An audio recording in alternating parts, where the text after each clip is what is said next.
Hi, this is Miss Morphew. You're looking at a Word document. A student from Winter Term gave me permission to share, and it has comments on it. If you've not worked with Word documents, you can actually insert comments. And so let's look at what this student did as she informed us of the benefits of a particular coffee shop in Powell. I gave her little comments, and you'll see little dialogue boxes, and when you open them up, you'll see which one they're connected with. Okay. First, before you even start your intro, and as you're developing your plan, you'll want to make sure you know what your specific purpose is. I'm informing the benefits of this particular organization in this particular place. You need to understand why it's useful, and you don't have to say that out loud. The visuals and listing out exactly what you want is so that you can do like a checklist before you begin recording. Do I have that spoon? Do I have this thing? Do I have that thing? And make sure it's like a checklist. So use that top information to get you focused for when you're ready to record. Toby's intro has the red elements, the greeting and attention getter, the credibility, and then she actually pasted the word preview with thesis.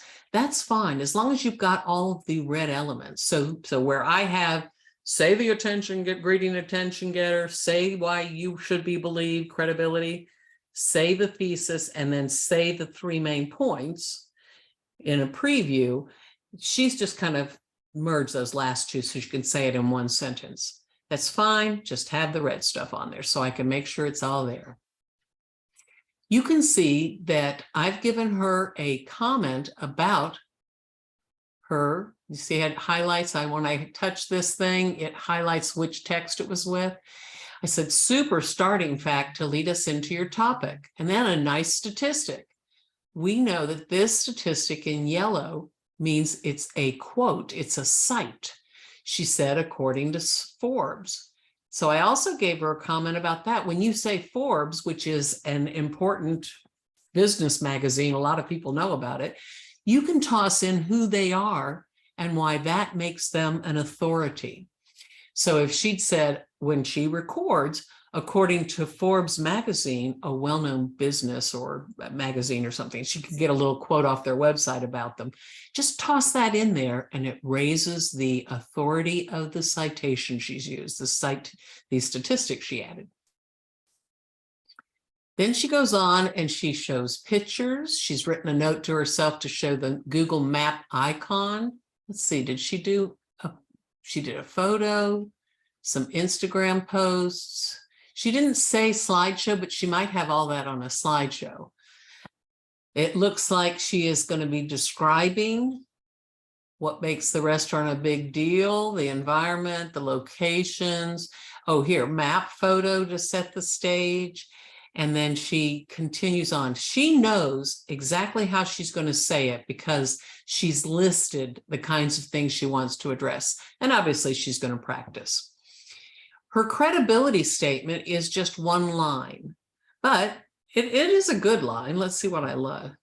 Oh, I love the map photo. Okay. In her credibility, she wants to establish why we should believe her, because that's all about you, the speaker. She says, I've grown up in Powell and I've seen firsthand how Lifehouse has changed the neighborhood since it's opened and how it adapted to better serve the community after COVID. That's good. If in your credibility, you also want to use a statistic and say how long you've worked or volunteered someplace, if you want to give an example of the kinds of things you do there or describe your connection with it, maybe your uncle owns it or something, go ahead and layer that up. You don't just need one line.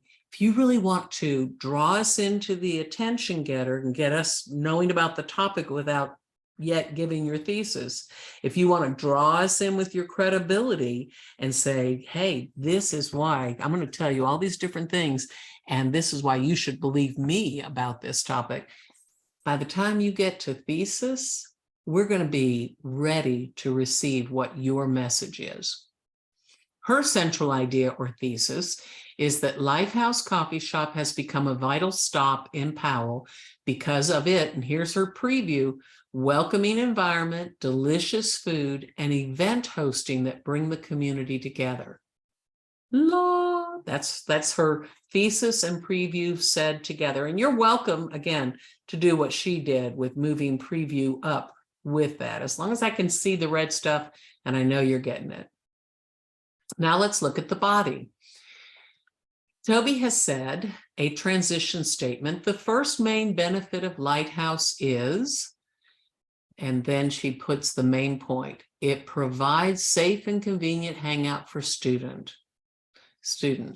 And then she appears to have put bullet points here. I wrote a note. I know you understand how you'll toss in examples, descriptions, or contrasting things as you say these bullets. So she didn't just say, I'm going to talk about the safe and convenient hangout. She's put this thing, and this thing. And as she actually recorded, she put some contrasting things in there, like the ideas that the surrounding businesses, and she named names, didn't want the students there. They discouraged them from coming in. So she added more information. She knew what she wanted to say because she bullet pointed it, but she added more when she talked. But she didn't ramble because the bullets helped her keep focus. Next, she used the transitional term additionally, and then she put the main point that Lifehouse has adapted by catering to the local population. And she talked with a few more things. As you're saying it out loud, outlines are great places to say, hey, could I move this here? Should I cut this there? They're just a good structure for adapting until you've got the plan the way you want. So then she talks a lot about the students. This is small businesses can cater to the local areas more than the big chains, right? So let's see. How did Lifehouse adapt? In fact, here's a quote from the co-owner of the shop. In a news interview with Michael Cox, the co-owner, customers think that somehow I would rephrase that. When she's talking, she probably did, and it made more sense. But you get the concept that that's a citation from an interview. And then she talks about, again, the adaptations, and she's got screenshots of reviews. Kind of like how she used a different color, and there's the menu. I'm going to give a short story here. That's cool. So those are all ways that she can make sure she's going to say what she wants to say, but she'll keep her focus. For transition, on her third main point, what's the third benefit? Finally, Lifehouse is incredibly popular, not only for customer service, but also for the opportunities it presents for locals. And then everything here, examples, reasons, explanations, citations.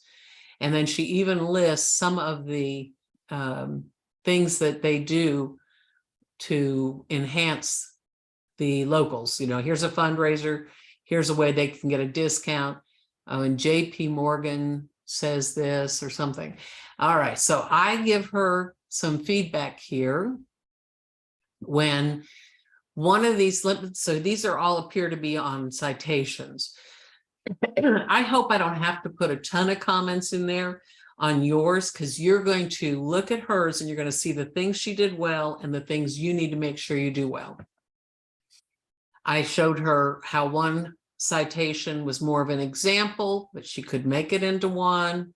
The website shows might be a stronger way you can hear it as a site. And then an academic site, but it's not planned out like you'll say it. That must have been the one with JP Morgan. Yeah. So you wouldn't get credit for that when I'm grading. Do give their name or show the figure and say the article name, etc., with a verb or according to. Again, hope I won't have to do as many comments because you're seeing examples and non-examples. Let's go to her conclusion. To sum it all up, that's a nice transition. And then she continues to give a little more information. And finally, I see that she's actually moved the restatement to be her last line. Usually it's transition, restatement, closer. but she knew how she wanted to say it. So, and do with her vocal tone and everything. So she's got all three components. It's very simple. Let's look at restatement, because everybody needs to understand that your restatement is basically your thesis preview, only you're doing your thesis and a review of those 3 points. So she did it well. She said, Lighthouse offers a hangout for students, customer-centered service, and jobs for the community, and the best lattes in town. Feel it? Let's then look at her works cited. I obviously have given her a comment that she didn't double space this, and that took off 10 points. The easy way, if you ended up, you've got 5 sources, 1, 2, 3, 4, 5. She's got it alphabetically ordered, C, F, K, L, S, right? But if you want to make this double spaced, just highlight that, use the arrow tool over here and go to double space, or however you do it, and boom, she would have gotten 10 points more on this outline. All right. I hope you have a good time filling in your outline. We've got so many resources to review, but you're laying the foundation so that when you get to yours, you're informative, you're demo, and you're persuasive. You'll know what these things are supposed to look like, so they can grab our hearts, grab our minds, and keep you focused.